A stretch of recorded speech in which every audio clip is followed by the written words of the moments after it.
तो दोस्तों आप सबका हार्दिक स्वागत है आज के धमाकेदार सेशन में। आईडीबीआई ने अपना नोटिफिकेशन आउट कर दिया है for the post of junior assistant manager.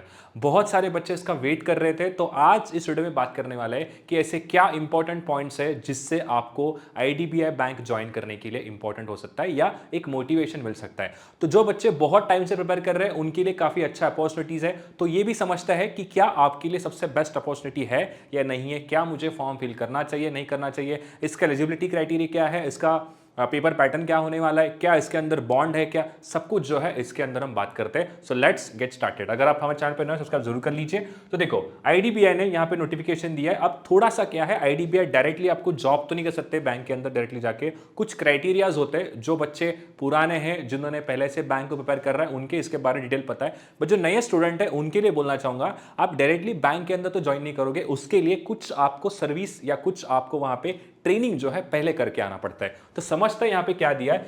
यहां पे उन्होंने कहा है कि admission to the IDBI PGDPF post graduate diploma in banking and finance, ये इसका डिग्री का नाम होने वाला है for the year of 2025 and 26 के लिए।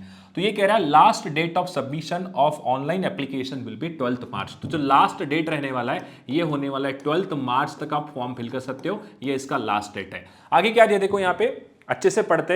IDBI bank has a tie up with UNext Manipal global education service private limited Bengaluru and Nitte education international private limited greater Noida to provide training in banking and finance to the candidates aspiring to join IDBI bank. इसका मतलब ये बनता है कि जिन बच्चों को IDBI bank join करना है for the post of junior assistant manager, जिसके अंदर आपका ग्रेड होने वाला है ओ ग्रेड, ठीक है, तो उनके लिए कुछ नहीं करना है। पहले आपको एग्जाम देना है, एग्जाम देने के बाद आपको एक ट्रेनिंग या कह सकते हैं कि आपको एक डिग्री वहां पे मिलने वाली है। उसके लिए दो इंस्टीट्यूट होने वाले हैं, एक है सबसे पहले मणिपाल जो बेंगलुरु में है और सेकंड है नीति एजुकेशन जो रहने वाला है ग्रेटर नोएडा के अंदर, ठीक है।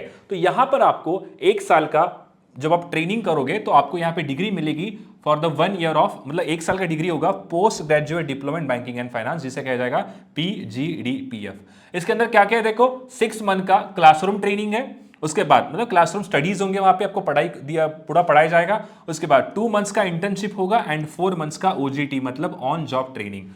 एक साल का पूरा कंप्लीट प्रोसेस है। उसके अंदर 6 मंथ आपको कॉलेज के अंदर वहां जाके सारी चीजें समझनी है, बैंकिंग क्या होता है, क्या क्या आपको इंपॉर्टेंट चीजें होती है, सब कुछ रिलेटेड टू द बैंक आपको सब कुछ सिखाया जाएगा उस 6 मंथ के अंदर। एंड उसके बाद 2 महीने का इंटर्नशिप होगा एंड आगे क्या है 4 मंथ्स आप डायरेक्टली बैंक के अंदर जाके सीधा जॉब करोगे ना। मोटा मोटा मान के चलो कि आफ्टर 8 मंथ ये कह सकते हैं कि हम जनवरी फेब के आसपास आप डायरेक्टली बैंक के अंदर जॉब करोगे फॉर द 4 मंथ्स, क्योंकि इस ट्रेनिंग का वो एक पार्ट होने वाला है, ठीक है। आगे क्या बोला देखो, यहां पे ये दिया है कि जब आप इसे कंप्लीट करोगे, कंप्लीट करने के बाद क्या दिया है, ID candidates will inducted into the IDBI bank as a junior assistant manager grade O subject to fulfilment of eligibility criteria, ठीक है। तो समझते हैं क्या इसका एलिजिबिलिटी क्राइटेरिया। सबसे पहले देखो कितने वैकेंसीज आए, टोटल यहां पे 650 वैकेंसीज है।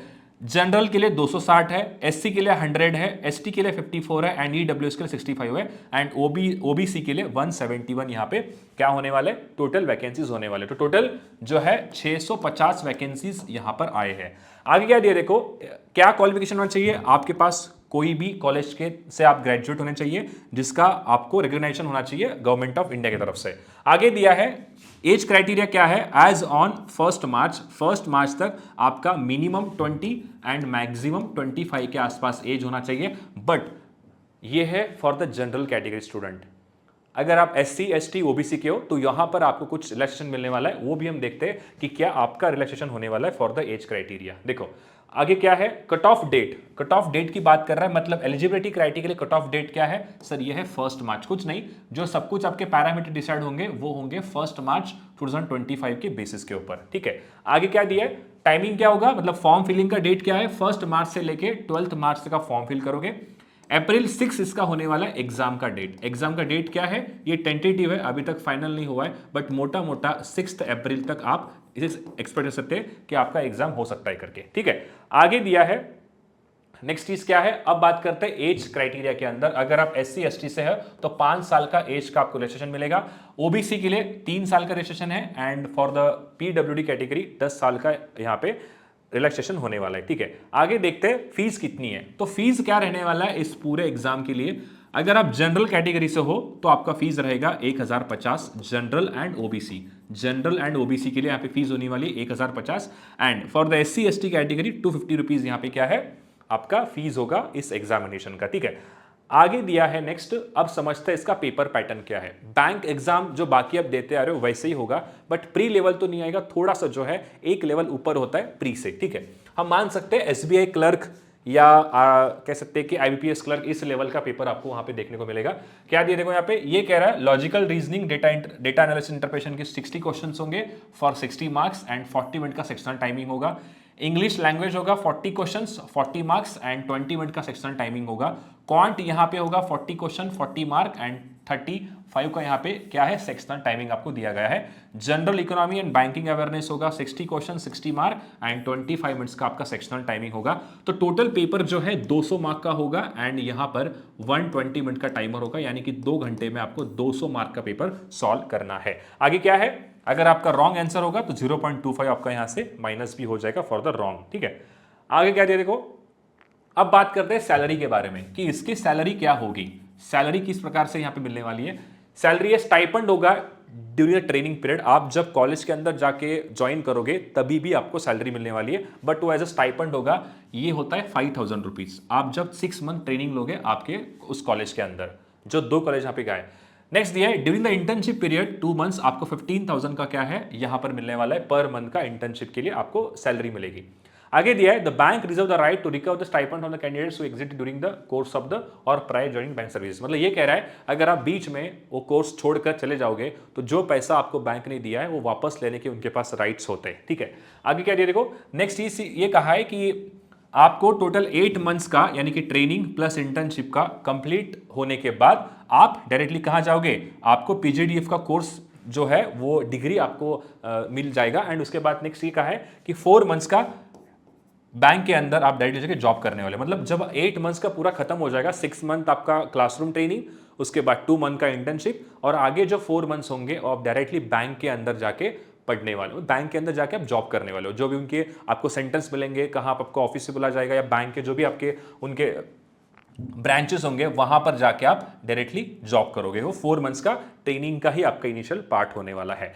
आगे एक चीज कह रहा है कि आफ्टर ज्वाइनिंग द बैंक, शायद मैं अगले साइड पे लेता हूं इसको, हाँ, सर्विस का बॉन्ड भी है। थोड़ा बात करते हैं यहाँ पे आपका सैलरी के बारे में, कितनी आपकी सैलरी यहाँ पे होने वाली है। देखो ये कह रहा है after joining the bank services as a junior assistant manager, आप जब बैंक ज्वाइन करोगे, ज्वाइन करने के बाद आपको ग्रेड ओ के लिए, ध्यान से सुनना है मेरी बात, यहां पर ग्रेड ओ आपको ग्रेड दिया जाएगा।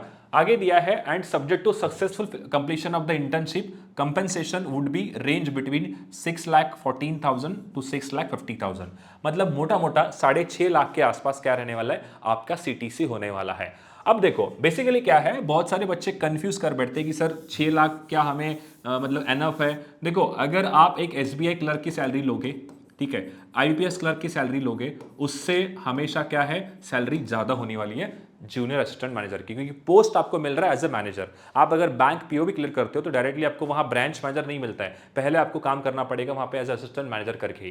तो ये सैलरी आपकी यहाँ पे होने वाली है और आगे भी सैलरीज डेफिनेटली इंक्रीज होगी, इंक्रीमेंट लगता है बैंक के अंदर, बट वो बात की बात अलग है। ठीक है, तो मोटा मोटा क्या है आपको 6 लाख से लेके 6.5 लाख के बीच में आपकी जो है पूरी ईयरली सैलरी होगी। मैं ये कह सकता हूं कि मान लो 50-55 के आसपास आपकी इनहैंड सैलरी आएगी। मैं एक सैलरी स्लिप भी लेकर आता हूं जल्दी इस वीडियो इस चैनल के ऊपर। आगे क्या देखो सर्विस बॉन्ड होगा। हाँ, ये थोड़ा सा बच्चे इसके लिए पीछे हट सकते हैं कि सर हमें सर्विस बॉन्ड जो है वो क्या हमें साइन करना पड़ेगा क्या।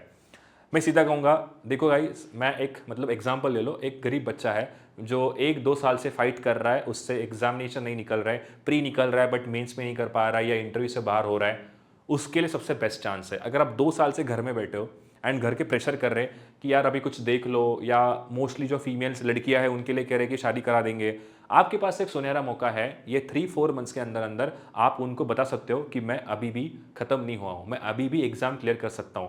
तो ये आपके पास एक बेस्ट मौका है। अब बच्चे ये बोलेंगे कि सर हम तो 1050 फीस नहीं अफोर्ड कर पाएंगे। यार आज के डेट में हो सकता है किसी के लिए 1000 फीस मायने रखते होंगे, बट अगर बहुत ही गरीब बच्चा है जिसको 1000 भी अफोर्ड नहीं होंगे, ऐसा तो मैंने कहीं पर भी नहीं देखा है कि 1000 रुपये भी अफोर्ड नहीं हो पा रहे। होगा, सबको दिक्कत होती है फाइनेंशियल, बट मेरा कहना यह है कि अगर आपका लाइफ सेट हो रहा है एंड आप साल का 6.5 से लेके 6 से लेके 6.5 लाख अगर कमाना चाहते हो एंड आपके पास कुछ नहीं है, फिर आप ये कहोगे ना कि मतलब चलो 15-20 रुपए एक जॉब कर लेता हूँ, कहीं प्राइवेट भी नौकरी करता हूँ, उसके साथ बैंक की प्रिपरेशन करूंगा, उससे तो कई गुना ही अच्छा है। आप एक बैंक के अंदर ही रहोगे, बैंक की जॉब करोगे। ऐसा तो नहीं है ना कि प्राइवेट सेक्टर है, ये भी एक नेशनलाइज्ड बैंक ही कंसिडर किया जाता है और है भी, ठीक है। तो इसमें कुछ ऐसा डिफरेंस नहीं है कि सर हमें ज्वाइन करना चाहिए नहीं कर, वो बात की बात अलग है। पहले एग्जाम तो दो, अगर आपसे एग्जाम क्लियर होता है उसके बाद में ये चीजें जो है आपके पास आने वाली है कि सर क्या मैं बॉन्ड की चीज बात करें, जो भी चीज है वो सेकेंडरी है। पहले एग्जाम तो दो। जो SC ST के है उनको 250 रुपए फीस है, आपका 1 महीने का रिचार्ज होता है। अब मुझे एग्जाम्पल ये बताओ, सब लोग जितने भी बच्चे इस क्लास को देख रहे हैं, आप सब मोबाइल का इंटरनेट यूज करते हो। मेरा जो मोबाइल है जिसके अंदर कम से कम 350 का रिचार्ज मैं मारता हूं, तो कितना डिफरेंस है 1000 और 350 के बीच में। तो फॉर्म भरो, अगर आपको कुछ अच्छा मिलने वाला है तो डेफिनेटली आप उसके लिए जाना चाहिए। जो बच्चे 1-2 साल से घर पे बैठ रहे हैं, जिसका कुछ नहीं हो रहा है, उनके लिए तो सबसे मैं रिकमेंड करूंगा इसको जरूर फॉर्म फिल करिए। बट एक ड्रॉबैक सुनते हैं इसका, क्या है, सर्विस बॉन्ड होता है आपको यहाँ पे। इन्होंने क्लियरली कहा है all selected candidate at the time of joining the course. आप जब कोर्स ज्वाइन करोगे, ऐसा नहीं कि कोर्स के बाद, ज्वाइनिंग ऑफ द कोर्स आपको एक सर्विस बॉन्ड जो है बैंक के साथ साइन करना पड़ेगा फॉर द मिनिमम 3 इयर्स, यानी कि कम से कम 3 साल के लिए आपको यहां पर काम करना ही करना है। अगर इनके बीच में आप ये सोचोगे कि मुझे छोड़ना है बैंक, तो आपको 2 लाख रुपीस प्लस कुछ टैक्सेस जो होंगे वो बैंक को रिटर्न पे करने पड़ेंगे कि ये सर्विस बॉन्ड जो है मैं इसको तोड़ रहा हूं और मुझे आगे आपके साथ बैंक में जॉब नहीं करना है। हो सकता है मे बी आपका कहीं और सिलेक्शन हुआ होगा, जो भी अच्छी चीज हो, इट्स सेकेंडरी, बट ये 2 लाख रुपीस आपको लेके चलने पड़ेंगे अगर आप बीच में छोड़ोगे। अब एक और ऐसा इसमें केस है कि मान लो आपने IDBI ज्वाइन कर लिया, 1 साल के बाद आप बैंक में नौकरी करते करते आपका SBI PO निकल गया। SBI PO आपके हाथ में आ रहा है, आप 1 साल में कुछ तो कमाओगे ना, तो उसके सामने ये 2 लाख रुपए कुछ मायने नहीं रखते। सैलरी SBI की आराम से 1 लाख के आसपास जाएगी, तो आप इतना नहीं सोचोगे 2 लाख रुपए क्या मैं दूं नहीं दूं। अभी आपके हाथ में कुछ भी नहीं है। आप जब सैलरी कमाओगे कम से कम 50-60 हजार रुपए, आपको 2 लाख रुपए ईजी लगने लगते कि ठीक है, अगर मुझे कुछ अच्छा मिल रहा है तो मैं उसको छोड़ सकता हूं। तो उस समय आप इस चीज के बारे में इतना सोचोगे नहीं। आज आपकी सैलरी कुछ भी नहीं है, आज आप 10 रुपए भी नहीं कमा रहे हो, तब आपको लगता है 2 लाख इतना बड़ा अमाउंट है करके। तो सेकेंडरी है, वो लास्ट स्टेज है। अगर आप IDBI ज्वाइन किए, उसके बाद आपको टाइम मिला, उसके बाद आपने कोई एग्जाम निकाली, तब जाके अगर आप छोड़ते हो तब आपको 2 लाख रुपीस पे करना है, अभी तो नहीं करना है ना। तो इसलिए इतना सोचो मत, जो है सीधा अपॉर्चुनिटी सामने दिख रही है उसको स्टार्ट करो। अभी भी आपके पास उतना समय नहीं गया है, आप अभी भी एग्जाम की प्रिपरेशन कर सकते हो। जिनका 4-5, मैं इतना तो कहूंगा अगर 5 to 6 मंथ का अगर आपका प्रिपरेशन है तो डेफिनेटली आप ये एग्जाम निकाल सकते हो। इसको कुछ ऐसा बड़ा नहीं है कि बहुत टफ है, बहुत या कुछ कैट लेवल पेपर आ रहा है, सब कुछ ईजी है, सब कुछ अपने अंदर से प्रैक्टिस किया है। बहुत सारे बच्चों ने प्री एग्जाम निकाला है, उनके तो काफी ईजी होगा, ठीक है। जो प्री के क्लोज जा चुके हैं, थोड़ा थोड़ा मेंस का पढ़े होंगे ना, क्योंकि ये जो क्वेश्चन आते हैं ना वो सेम प्री के नहीं होते, थोड़ा सा मेंस लेवल क्वेश्चन यहाँ पे देखने को मिल सकते हैं। तो इसीलिए क्या है, डरो मत, अच्छे से पॉजिटिव वे में सोचो।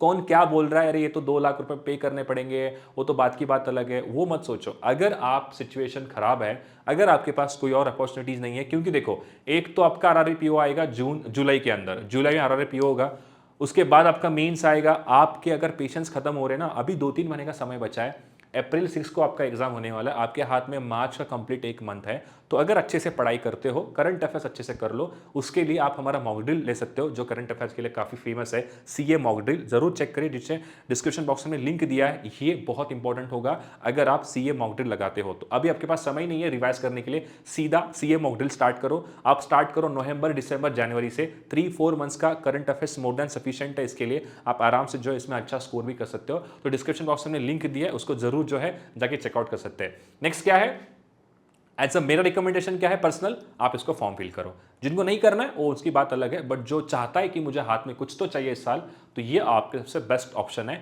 तो अगर मैं समराइज करूं इसके अंदर पूरा क्या हुआ है, तो कुछ नहीं है, सिंपल 1 मार्च से लेके आपके पास 12 मार्च तक का ऑप्शन होने वाला है फॉर्म फिल करने के लिए। ये आपका नोटिफिकेशन के बाद जो मतलब फॉर्म फिलिंग का टाइम दिया है। उसके बाद क्या है, इसका एग्जाम का डेट क्या होने वाला है, टेंटेटिव है, 6 अप्रैल को एग्जाम का डेट कहा है। आगे क्या है, पेपर पैटर्न सिंपल है, 120 मिनट का आपका पेपर होने वाला है और उसके लिए 200 नंबर का आपका क्या है, ये एग्जाम होने वाला है। आगे क्या है, सेम 4 सब्जेक्ट है, logical reasoning, quant, English and आपका जनरल अवेयरनेस, ठीक है।